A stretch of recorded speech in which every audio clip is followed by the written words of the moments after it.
There we go. All right, good afternoon. We are going to go ahead and get started out of respect of both of our times and so that, they don't lose their attention spans and get real bored. I am Ms. Hawkins. I am the advisor. Here comes Mr. I am the advisor of the chemistry club here at KCP. I've been here 3 years. I started my first year here. We did maintain a couple virtual experiments, but coming back in the building, we try to amp it back up. The STEM speaker series is the only thing that we were able to maintain all 3 years, obviously thanks to Zoom. But we're really glad to bring it back and expose the students now that they're in the building, like when they graduate, what they can do after me yelling at them about chemistry all year long. So a little bit about Chem Club. We currently have 35 members on the roster. We meet every Monday and Wednesday. Wednesdays are our experimental days. Mondays mostly serve as study hall or lab setup. We have a president. His name is Isaiah Teray. He's a junior this year. We don't have any seniors, which is really cool because they all can come back next year and join the club. We did have seniors before, but the virtual year, they just kind of dropped off. And then when it came back to their senior year, they just got busy. If you want to follow us on Instagram, we are at KCP Chem Club. We post our class activities, anything we do in club, and any other extracurricular things like this that we want to let people know about. And then we also, for the rest of this year, we have a indoor STEM fair, which we did do in January. We're trying to bring it outside, do it bigger. And then we also have a chemistry field day on June 1st that we're hoping to do some relay race, final prepare time, and then get them outside for some nice weather. So our STEM speaker series is really just to serve as a exposure. I drill chemistry all day long because I tell them that's the science that I know I'm good at, but that might not be the science they enjoy or that they are good at. So I want them to understand, if you do like chemistry, but don't want to be a teacher, you can go do these things. Or if you like science, but don't like chemistry, there are also other pathways and avenues that you can follow through to still stay in STEM, once you either do college, career, or anything out after that. So it's just to give them stories that aren't just mine, like they have been hearing all day long. All right, so sorry, you guys can kind of see them. There's a glare, but they can see all of your faces up on the screen. So we have 3 speakers, you guys. I'm gonna go through and give their bio. And then after I read your bio, you guys can just kind of wave your hand or while I'm reading it, so they can just see which speaker I'm currently talking about. You guys ready? Yeah. All right. So our first speaker, let me move this so I can see. All right. So our first speaker, Barricade Zakarius. Yes. Okay. She was born and raised in the vibrant city of Addis Ababa, Ethiopia. She came to the States at 16, which some of y'all are just 16. So imagine picking up all your stuff and moving to a totally new country right now, right? She came to attend an international boarding school in Montezuma, New Mexico. After finishing high school in New Mexico, she attended Brown University and studied biochemistry and molecular biology. She then received her master's degree in pharmaceutical sciences, best master's degree out there, at the University of Wisconsin-Madison. She is currently studying cadmium sulfide quantum dots, surface coordination chemistry at Professor Jonathan Owen's laboratory. So it seems like a lot, but if you ever go to grad school and want to do research, you'll always do it under somebody. So you're not going out there by yourself, okay? She plans to explore ligand design of quantum dots to improve their application in bioimaging and lighting devices. After completing her PhD and gaining some experience in industry, Barricade plans to move back to Ethiopia to research and develop energy-saving nanocrystals and mentor the next generation of African scientists. She enjoys writing short stories, reading, and watching movies in her spare time. Can I get a hand clap, please, for our first speaker? Thank you. All right, our second speaker, Jonathan Deru. Jonathan completed his bachelor's and master's in chemistry, great decision, at Ghent University, and he obtained his PhD in 2016 on the topic of surface chemistry of metal oxide nanocrystals. During his PhD, he also spent 3 months at ETH Zurich to study the surface of cesium, lead, bromine nanocrystals. He conducted postdoctoral research at Columbia University, working on the crystallization mechanisms and the designs of new ligands. In 2019, he joined the University of Basel as tenure track assistant professor, which is a great thing, by the way. You ever want to teach, you want to be on a tenure track, just so you know. His research team focuses on mechanistic aspects in the synthesis of ceramic nanocrystals and atomically precise oxoclusters. Both precursor conversion and crystallization mechanisms are studied. Can I get a hand clap for our second speaker? They're gonna ask me what so many of these words mean afterwards. I'm just letting you guys know, but I'll explain a little bit after I introduce our third one. So James Shanahan, he's gonna go by Jim. So if I say Jim, it's the same person. After growing up in Massachusetts, Jim moved to upstate New York to attend the University of Rochester, where he developed research interests in making and breaking chemical bonds at metal ions.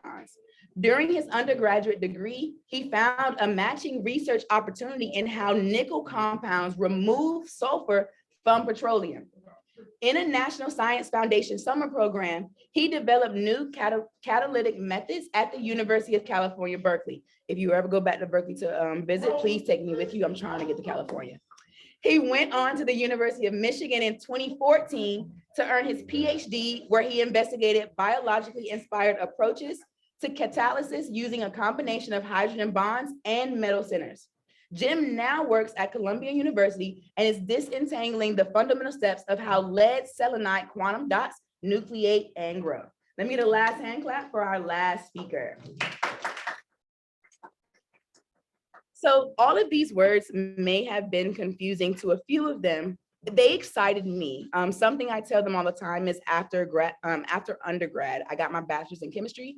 I thought it was a great idea to go straight into a PhD of nanoscale science. I learned very quickly that was such a bad idea.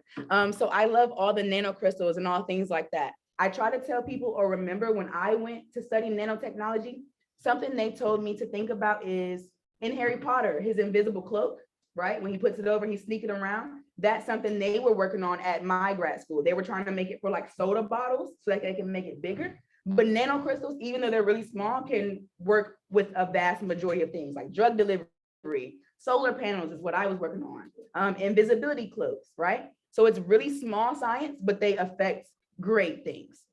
All right. Any questions before I keep going? What is a nanocrystal? So nano is something like really, really small. Like nanotechnology are really small things, and nanocrystals are kind of built off of that. After this, I'm gonna Google it because we'll have time so I can show you some pictures afterwards. I started to put them in there, but I didn't want to Google pictures of things they weren't actually studying, and they'd be like, that's not what I'm studying. So we have 4 questions. They're pretty basic questions so that you guys can get an idea of what their journey was. But if you have any other questions or want them to elaborate, please feel free to just ask or let me know. I'm going to put up the questions. There's no particular order. So if you want to go first, that's fine. It's really whoever's comfortable, and then we'll just piggyback off that. So our first question is, at the end of high school, what was your dream career? And just, are you in that career right now?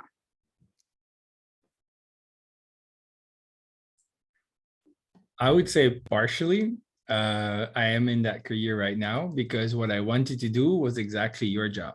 I wanted to be a high school teacher, teaching chemistry.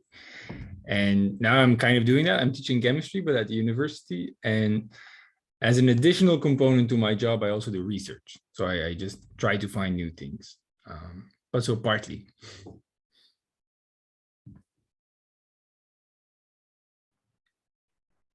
At the end of high school, I wanted to go to medical school. That was the goal, and I was pre-med until my junior year of college. And then I started doing research, and that was really fun. I was doing mostly like bacteria kind of research, and I thought I would go into research instead of medicine. So yeah, so I changed a bit.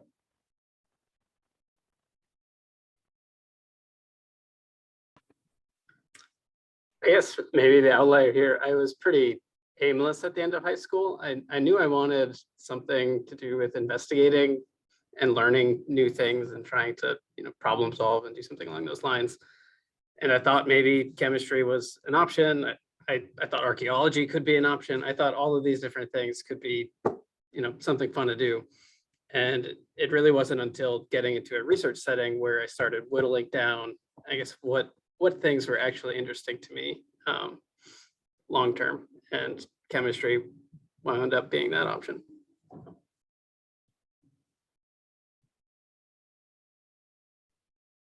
All right. Our second, well, one I want to say, not to get off. Anytime, if you do or don't know, it's okay. Like some people are in the path, right? Some people start on that path and then divvy off a little bit. So it's not, you don't have to have it all figured out within the next 2 years. Or 2 years, 'cause that's when y'all graduate. So how did you get to where you are today? Just describe your journey. Did you graduate high school? Even though I've read some in the bios, most of you went to college, but like, did you know you were gonna go to college for so many years or so many degrees? Did you just not want to get a job? That was me. I went to school as long as I could without getting a real job. And even now I'm trying to go back. So can you just describe your journey and like, how was it? Was it straightforward or did you take a lot of detours?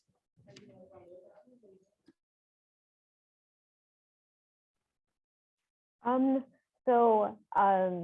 was saying like I was pre-med until my junior year, and I started doing research, and I didn't know what I could do with the, I guess, biochemistry degree. And I was doing research, and my advisor was like, you can do a PhD and then you can maybe go into academia. But I didn't want to go straight into grad school. So I applied, and then I got into a graduate school in University of Wisconsin-Madison. But again, I wanted to go back home to Ethiopia.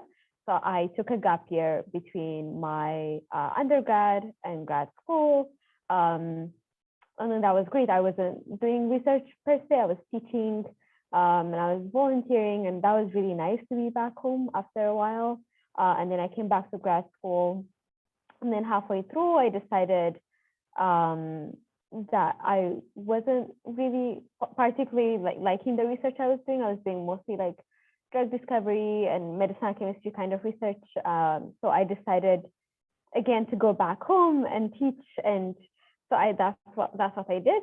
So I went back home and actually, and instead of besides teaching, I also did research, and I guess learned about the challenges of doing research in a developing country versus, how I was doing it in the States. And that was good. Like there were so many challenges, but the problems that we were working on, malaria or like stuff, the very translational research, and I really enjoyed that. And then came back again to grad school to gain my PhD in chemistry. So it's a very maybe non-traditional way of going into grad school. I think most people do it directly after undergrad, but I definitely took my time in getting where I am right now. And I'm glad I did it that way.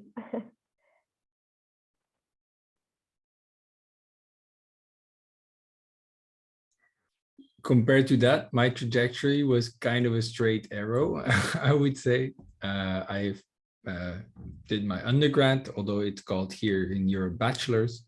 Then I did master's, which is separate from the PhD in Europe. But when I started in my bachelor's, like I said, I wanted to be a high school teacher. And then it was only in the master's when I was doing a research project that I was thinking, oh yeah, maybe I do a PhD first. And then at the end of the PhD, I was like, oh yeah, maybe I want to continue this research path, and maybe I want to become a professor. But so this was not a long-term plan. This was not planned 10 years ago. Every stage led to the next. It was kind of a natural development, by no way designed. So if you don't know right now what you want to do in 10 years, it's okay. Just try to think what you want to do next year, and that's fine.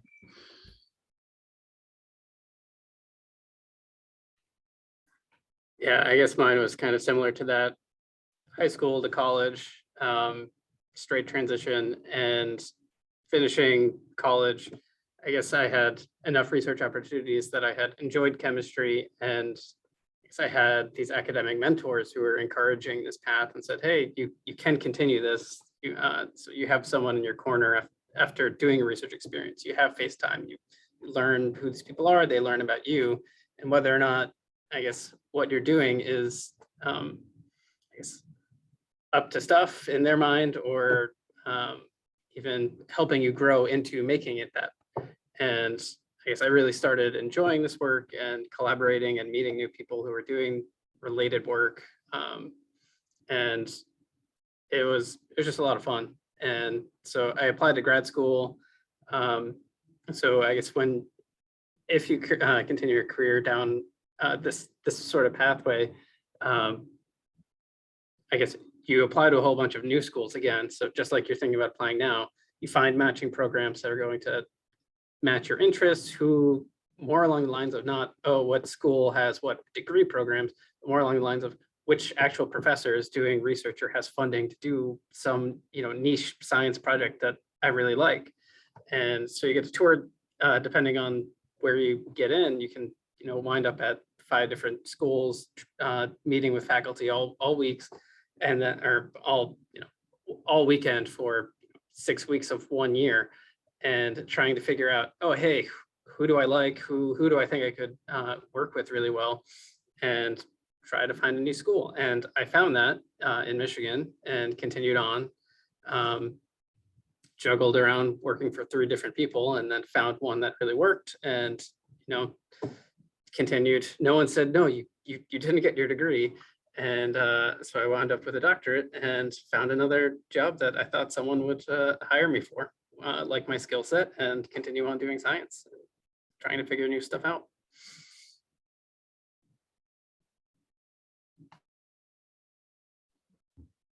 All right. Any questions after that? No. All right. Our third question. So what do you do compared to what your family thinks you do? And like, how involved are they with your work? My parents obviously think I just teach, but like, I do more than that. I do a couple experiments. I coach softball. Like, it's more than just showing up and teaching and writing on the board. So like, what do you do compared to like, if I asked your mom, dad, grandma, like what you did, what would they say? So my family thinks I'm mostly staring at the wall, like thinking. But in reality, I'm much more like staring at my screen, and writing the next thing, or asking for money to the government, or actually teaching. But yeah, sometimes my family makes the joke that all I do is stare at the wall and just think.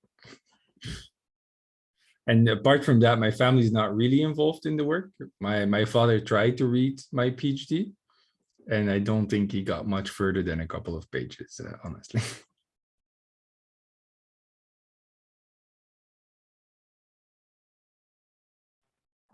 My family usually asks like when I'm going to be done with school, because that's like, you have been in school for a very long time, when will that end, kind of. So that's their concern right now.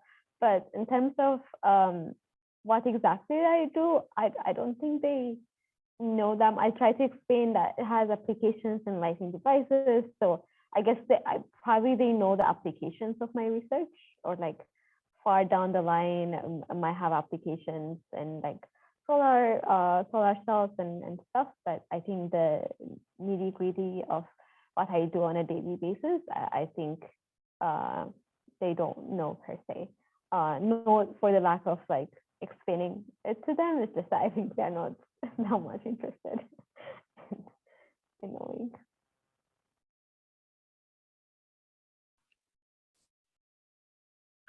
Yeah, my family has no idea what I do. I guess I tell them I mix things up in flasks, and sometimes it's watching paint dry. You dissolve and you do a reaction, then you need to get that solvent away from what you made. And so I'm just evaporating, my paint and waiting for the nice colored material to come on out. And then they always ask why sometimes I leave the lab and it smells like farts, or something else. The day-to-day science, no clue.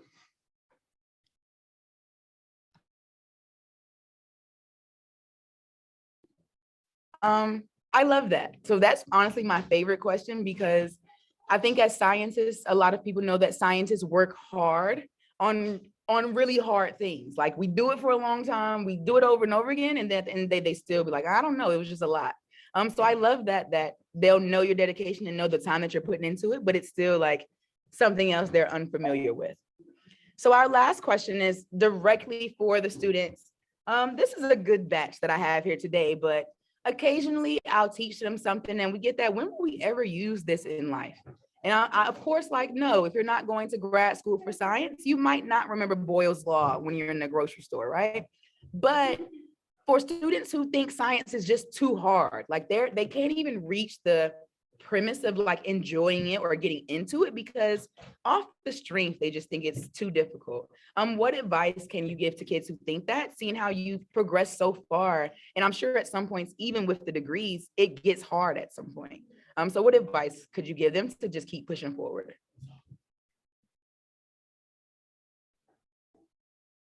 This was honestly my favorite question.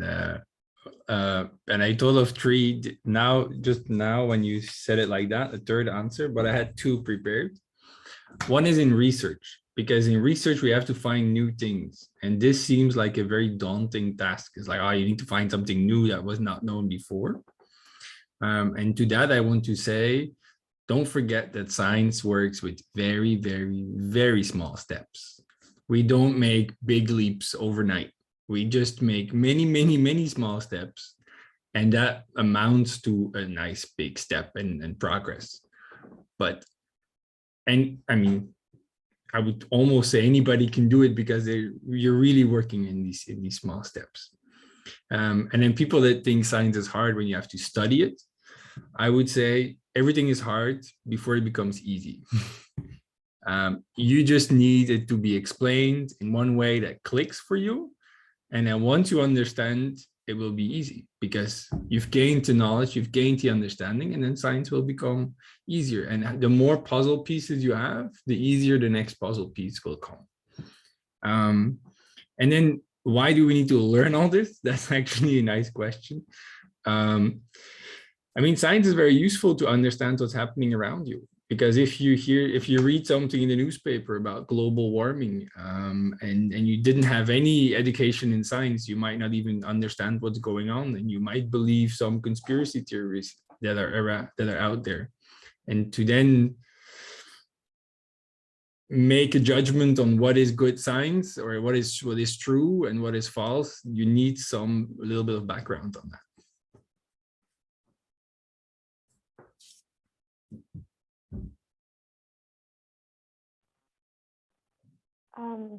Yeah, to add on what Jonathan has said, I think one of the misconception that people have is because you're doing science and you're doing research on a daily basis, that it comes very naturally to me.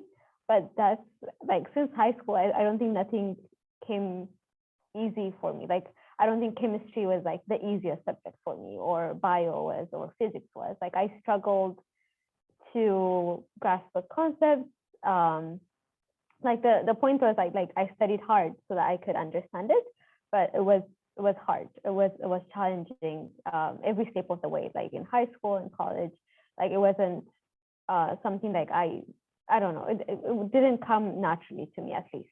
So, but I think you work hard and then you understand it, and I think the payoff is really nice when you understand something that has application, or just I think when you understand it, I guess really realize that it is really magic in a way, that it's not dull, or I guess when it's hard, it's just really easy to see it as something like uninteresting.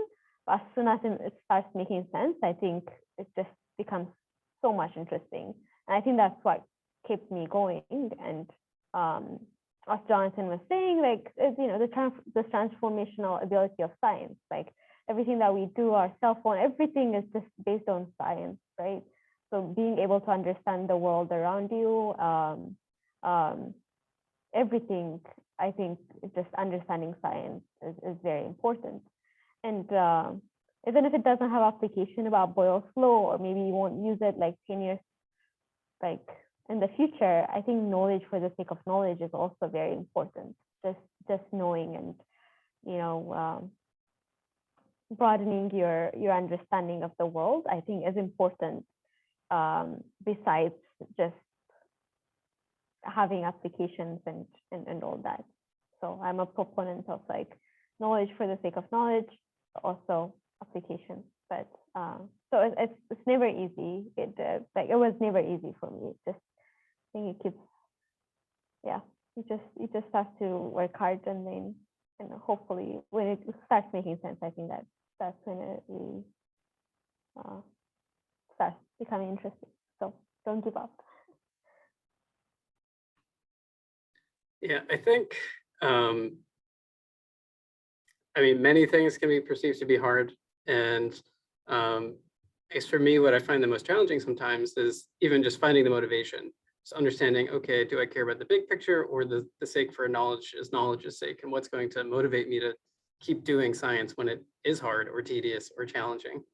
And I think trying to just always dial it back to, we're learning about the world in which we live in. We are trying to disentangle what is possible by making new molecules, or what is possible in terms of, you know, improving solar cell efficiencies. And trying to get there by, you know, training yourself, understanding the fundamental steps of trying to think, okay, you know, maybe I don't want to take AP Bio right now, but you know what, I'm going to open as many doors as I can for myself down the road by learning as much information as possible. And I guess that's how I motivated myself to invest in doing AP Biology, even though I learned that I really don't like biology that much. I think, I guess compared to more physical sciences, where things are, you know, based on math or derivable, it's a lot less, I guess biology has a lot more jargon, which I think is always daunting to me. It's just, okay, you know what, this is an arbitrary name. Someone just discovered this and got their name on it. That doesn't, it might tell you a historical standing of something, but it's not, you know, intrinsic or innate to what you're learning in science. And I find that always difficult. But the language and the terminology for which one is Boyle's law, I guess, you know, might not be that important, but understanding, you know, as you change temperature, pressure, your volume ends up changing, or all of these things that all funnel back down to the ideal gas law. Like all of these other ones are just, you know, an offshoot of the ideal gas law. So trying to just understanding the big picture, realizing that a lot of this difficulty, at least personally, is always a matter of understanding how to motivate oneself in order to tackle something difficult. Like, just because something's hard doesn't mean it can't be rewarding or worthwhile. Like, I don't know, sure, last week I got stuck in a very hard level of a video game, but I wanted to continue the story. I'm still going to push that forward and make sure I get it done, just because I want to know what comes next. And I guess that's part of why I love doing science, is that there's always something next.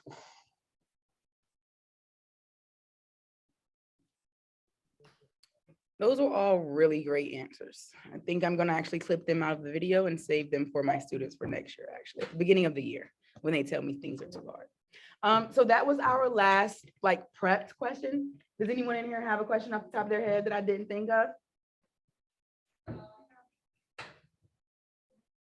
Oh, we had one. She's trying to see if she can remember.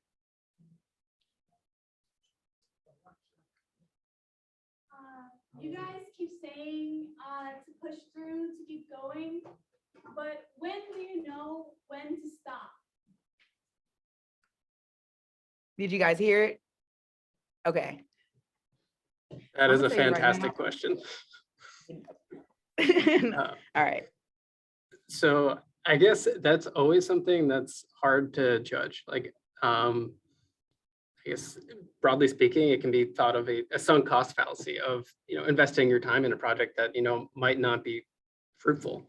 And sometimes this is a major stressor between I guess, a researcher, like a grad student or a postdoc, or even an undergrad in the lab, and whoever is mentoring them.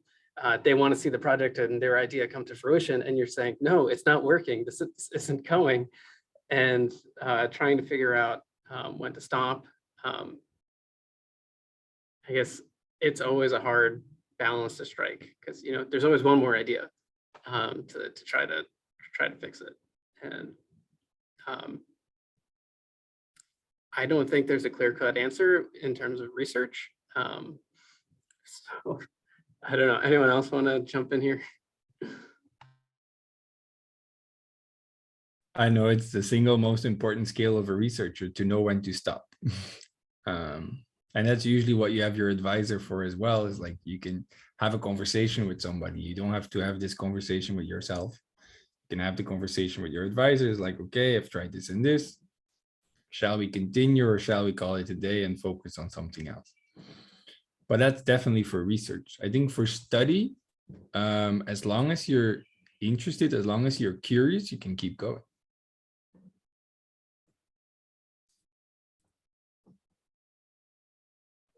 Yeah, I just don't have a lot to add to what they have already said, but it's something that I struggle with as well, like knowing when a project is hard and it's challenging and you keep pushing, and when to know that you're when to stop and move on.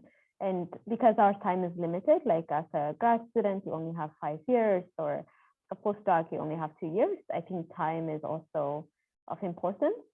So just knowing that within this time, I don't think my time is worth spending just figuring this out, and I want to move to another project where it's more likely to work. So just gauging that is always, like, I think something that I'm still learning.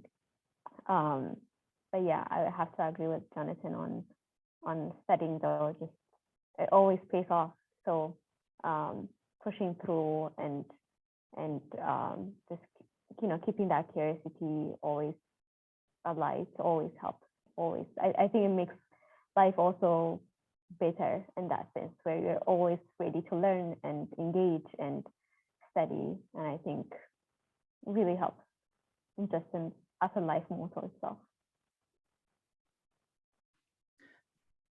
There's just one thing I want to add to this too. Just, I guess, since a lot of this was focused on how there are many different branches of science or STEM that you can find yourself into, is, what track is something that you want to do, and maybe you pursue something and you find that it's not a good fit. So I guess I've had undergraduate researchers come in and, within 2 weeks of working with chemicals or something else, they figure out, hey, this isn't for me. I got this experience, and you know what, I don't like it. Sometimes it's a lot of waiting, it's a lot of reading of very dense things. And sometimes, it's just, this isn't a good fit. Moving on, I'm going to find a different research or opportunity or a different application of science that they're interested in. So for me in archaeology, I didn't want to be on a farm digging through dirt for, 6 months of a year. At a certain point, that just wasn't going to be what I wanted to make of my life. And I saw that, and so I walked away. So there are things besides just kind of investigations, but other points in which you can think about learning when it's enough for yourself and making those judgment calls. And you get that as you need to make more of them in life.